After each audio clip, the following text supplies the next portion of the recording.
Bismillahirrahmanirrahim. Assalamualaikum warahmatullahi wabarakatuh. Salam sejahtera untuk kita semua. Om Swastiastu, Namo Buddhaya, salam kebajikan, salam rahayu. Yang kami hormati, kami banggakan Bapak Wakil Presiden Republik Indonesia ke-13 dan sekaligus juga tokoh ekonomi syariah nasional Bapak Kiai Haji Ma'ruf Amin, Ketua Umum Majelis Ulama Indonesia Pak Anwar Iskandar yang diwakili oleh Bapak Anwar juga, namun Anwar Abbas, beserta seluruh jajaran MUI, Bapak Gubernur Bank Indonesia sebagai Sahibul Bait, Pak Menteri PPN Kepala Bappenas, Pak Rahmat Pambudi, para pimpinan, para akademisi, para pelaku, dan juga para hadirin sekalian yang berbahagia. Alhamdulillahirrabbilalamin, kita semuanya hari ini atas berkat rahmat dan hidayah Allah Subhanahu wa Ta'ala dapat berkumpul untuk melakukan suatu kegiatan saresehan nasional ekonomi syariah. Sholawat dan salam selalu kita curahkan untuk Rasulullah dan keluarga dan sahabatnya serta umatnya. 80 tahun yang lalu para pendiri bangsa Indonesia berjuang untuk memerdekakan negeri ini. Mereka mewariskan sebuah cita-cita agar negara yang baru lahir akan menjadi sebuah negara yang mampu menciptakan dan menjaga kedaulatannya, menciptakan keadilan dan kemakmuran. Tadi Pak Anwar Abbas menyampaikan bahwa ekonomi Islam adalah mengenai keadilan dan keberkahan. Jadi Indonesia dari awal cita-citanya adalah sejalan dengan sebuah value yang sangat penting, menciptakan sebuah keadilan dan kesejahteraan bagi semuanya, serta menciptakan kedaulatan atau kemerdekaan bagi mereka yang tertindas. Sampai hari ini nilai-nilai itu tetap relevan.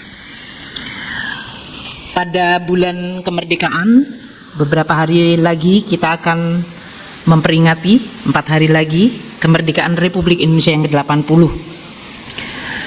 Mari kita semuanya berkumpul di dalam semangat tasyakur dan muhasabah untuk menguatkan ikhtiar kita untuk menjadikan Indonesia sebagai negara yang baldatun thayyibatun warabun ghafur, dengan tadi keinginan subtitlenya menjadi pusat ekonomi syariah dunia. Kita memahami dunia sudah pernah atau terus-menerus merupakan objek dari sebuah sistem ekonomi yang berubah-ubah. Yang dominan hari ini adalah kapitalisme pasar yang mungkin bisa disebut liberal. Sebuah sistem yang memandatkan profit sebagai the ultimate moral value-nya. Dan ini juga menciptakan suatu konsentrasi kapital dan kekayaan. Kita melihat banyak implikasi negatif dalam berbagai bentuk ketimpangan konsentrasi dari kekuatan, baik kekuatan kapital yaitu ekonomi dan kekuatan politik pada segelintir manusia. Kalau kita lihat di dalam dunia hari ini, berapa banyak billion and billion itu dicurahkan untuk artificial intelligence development. Ini karena ada konsentrasi capital pada sekelompok kecil dari perusahaan atau orang-orang yang menguasainya. Ini menimbulkan keresahan dunia, bagaimana governance atau tata kelola ekonomi dunia yang akan semakin didominasi oleh konsentrasi kekuasaan capital di tangan sekelompok kecil. Antitesanya, dulu ada yang muncul manifesto komunis dari Karl Marx dan Friedrich Engels yang memunculkan teori komunisme dan sosialisme, di mana alat-alat produksi tidak dimiliki secara pribadi, tapi dimiliki secara kolektif. Ini juga menimbulkan dampak negatif di dalam bentuk ketiadaan motivasi untuk mencapai yang terbaik karena sama rata dan sama rasa. Di dalam konteks pergulatan ideologi dunia inilah ekonomi Islam muncul dan seharusnya menjadi sebuah inspirasi atau juga sekaligus jalan ketiga, wasatiyah. Sistem yang berlandaskan kepada sebuah etika dan moral yang inklusif, berkeadilan. Namun ini juga menimbulkan suatu pergulatan bagaimana mewujudkannya. Karena kita akan dihadapkan kepada sebuah sistem mekanisme yang sudah sangat established. Juga dari sisi pemikiran strategi untuk memainstreamkannya. Apakah kita berkukuh kepada bentuk ataukah kita akan menggunakan strategi berdasarkan substansi? Ini juga salah satu yang kita diskusikan pada pembahasan di mana para pengurus Ikatan Ahli Ekonomi Islam kita sedang mendiskusikan bagaimana program kerja untuk menciptakan strategi yang tepat. Tadi telah disampaikan oleh Pak Gubernur dan ini juga masuk dalam terms of reference-nya Sarasehan ini, bahwa ekonomi yang berbasiskan kepada ekosistem ekonomi syariah dibangun atas 3 pilar. Halal value change yang tadi telah disampaikan oleh Pak Gubernur. Pak Gubernur itu pandai sekali untuk membuat sound bite. Jadi kalau hal yang sifatnya hanya omong-omongan yang kelihatannya membosankan kemudian diciptakan sound bite, itu menimbulkan suatu emotional attachment atau paling tidak attraction terhadap itu. Jadi dari mulai gerbang apa tadi? Gerbang santri, jawara ekspor, dan 3 rukun tadi. Jadi 3 pilar yang kita tahu adalah halal value change, keuangan syariah yang kedua, dan yang ketiga adalah dana sosial dan literasi yang inklusif yang telah disampaikan oleh Pak Gubernur. Saya mungkin akan menyampaikan dari sisi instrumen yang memang Kementerian Keuangan harus kelola, yaitu keuangan negara sebagai instrumen atau tadi sebuah kendaraan yang ingin mengantarkan, melajukan dan membuka jalan bagi banyak yang tadi keinginan untuk aspirasi menciptakan ekonomi syariah sebagai terbesar di dunia. Maka tidak terhindarkan kalau mengundang Menteri Keuangan pasti ngomong tentang keuangan negara dan anggaran pendapatan belanja negara. Presiden Prabowo sebagai presiden terpilih, beliau menyampaikan Astacita sebagai fondasi untuk mencapai cita-cita Indonesia Emas, dan instrumen APBN merupakan instrumen yang sangat penting untuk mencapai cita-cita tersebut.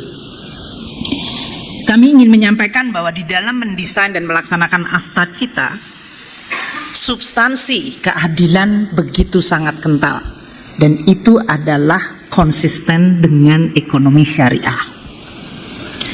Kami menyampaikan saja dalam hal ini bahwa anggaran pemerintah pusat yang langsung dinikmati oleh masyarakat terutama kelompok bawah mencapai 1.333 untuk tahun ini.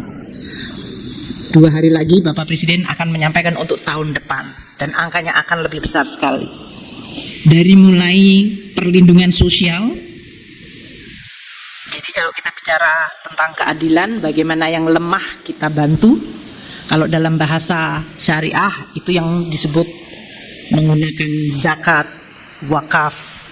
Pada dasarnya mereka yang mampu harus menggunakan kemampuannya, karena di dalam setiap rezeki dan harta yang kamu dapatkan ada hak orang lain.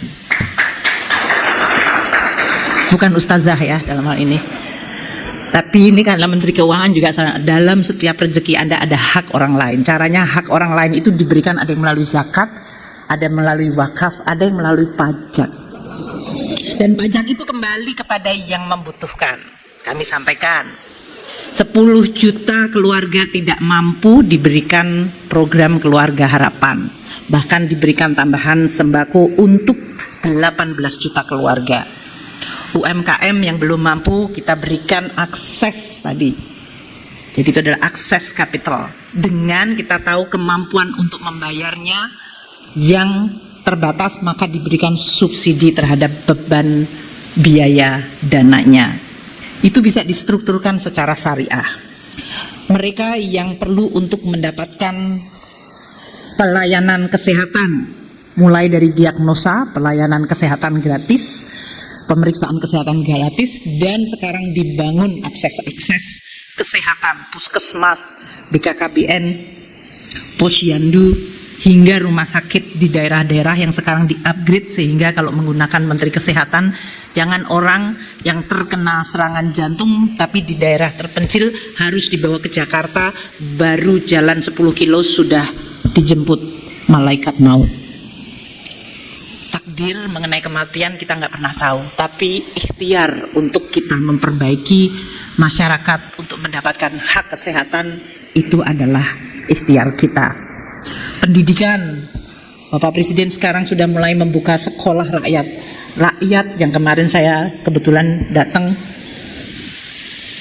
dari mulai orang tuanya pemulung, pekerja harian yang tidak memiliki pendapatan, anaknya kemudian mendapatkan sekolah, diasramakan dan mendapatkan pendidikan dengan kualitas yang baik serta bimbingan keagamaan.